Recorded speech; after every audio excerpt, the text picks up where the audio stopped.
ప్రభునామమునకు మహిమ కలుగునుగాక. మొదటి దినవృత్తాంత గ్రంథములు 16వ అధ్యాయము 21వ వాక్యం మనం చదువుకుంటున్నాము.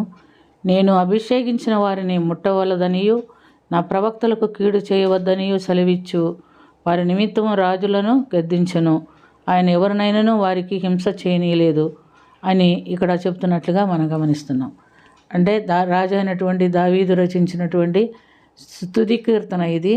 దేవుని మందసం ఒబేదెదోము ఇంట్లో ఉన్నప్పుడు అక్కడ నుంచి తాను దావీదుపురం కట్టించి అక్కడ దేవుని కొరకు ఒక ప్రత్యేకమైనటువంటి ఒక స్థలాన్ని ఏర్పరిచి ఒక డేరాన్ని నిర్మించి అందులోనికి దేవుని మందసము తీసుకొచ్చి పెట్టిన తర్వాత దేవుని ప్రసిద్ధి చేయుటకును దేవుని స్తుతించుటకును రచించినటువంటి కీర్తన ఇది. దేవుడు తన జనాంగం ఐగుప్తు దేశము నుండి వాగ్దత్త ప్రదేశమునకు నడిపించినటువంటి సమయంలో వారు 768 కిలోమీటర్ల దూరములు ఐగుప్తు నుండి వాగ్దత్త ప్రదేశము కనాన్ దేశమునకు నడిచి నడకతో ప్రయాణం చేశారు.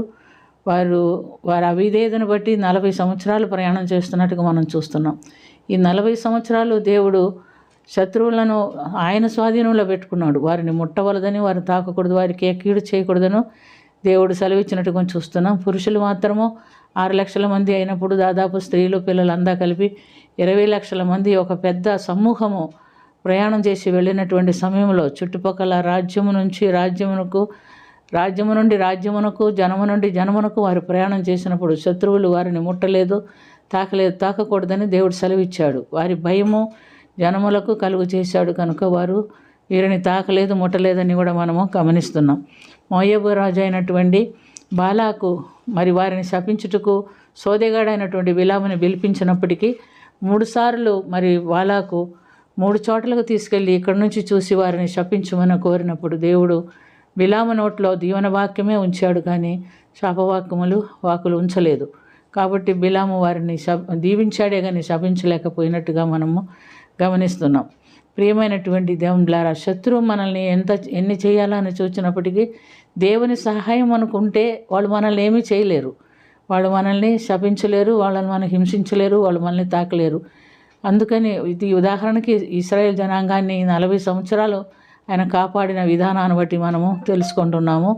మరి రాజు అయినటువంటి సౌలు కూడా దావీదును చంపాలని 21 సార్లు ప్రయత్నం చేశాడు, కానీ అతను చంపలేకపోయాడు. ఎందుకంటే దావీదుకు దేవుడు తోడై ఉండినట్టుగా మనము గమనిస్తున్నాం.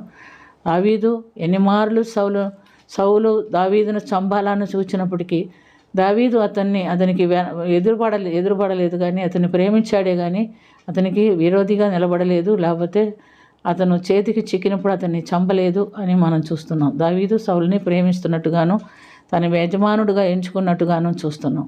అలాగే ఇంకా మనం గమనించినప్పుడు పరిశుద్ధ గ్రంథంలో ఎంతోమందిని శత్రువుడు చంపాలని చూస్తే చంపలేకపోయారు. ఉదాహరణకి ఇర్మియా ప్రవక్తను కూడా మరి వారు ఇశ్రాయేలీయులు చంపాలని ప్రయత్నం చేశారు.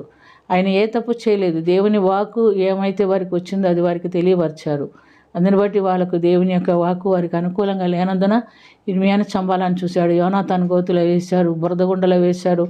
ఎక్కడ వేసినా అక్కడ అతనికి మరణించకుండా దేవుడు అతన్ని విడిపించాడు. ఎందుకంటే దేవుడు ఆయనకి తోడుగా ఉంటానని వాగ్దానం చేశాడు. వాళ్ళు నిన్ను ముట్టవలదని, చంపవలదని నేను సెలవిచ్చున్నానని చెప్పాడు. కాబట్టి ఇర్మియాను తప్పించినట్టుగా మనం చూస్తున్నాం.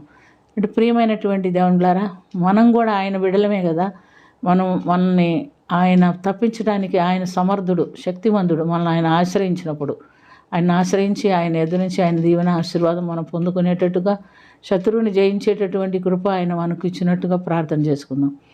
ప్రేమ కలిగిన తండ్రి, కృప కలిగిన ప్రభు, మాకు ఎలాంటి పరిస్థితులు వచ్చినప్పటికీ మేము నిన్ను ఆశ్రయించి నీ ఎదురు నుంచి గొప్ప విజయం పొందినట్లుగా మాకందరికీ మీరు సహాయం చేయమని దీవించమని, హృదయం నీలో స్థిరపడినట్లుగా సహాయం చేయమని దీవించమని యేసుక్రీస్తు పుణ్యనామమున అది మిక్కిలి వినయంతో అడిగి వేడుకొనుచున్నాము తండ్రి. ఆమేన్.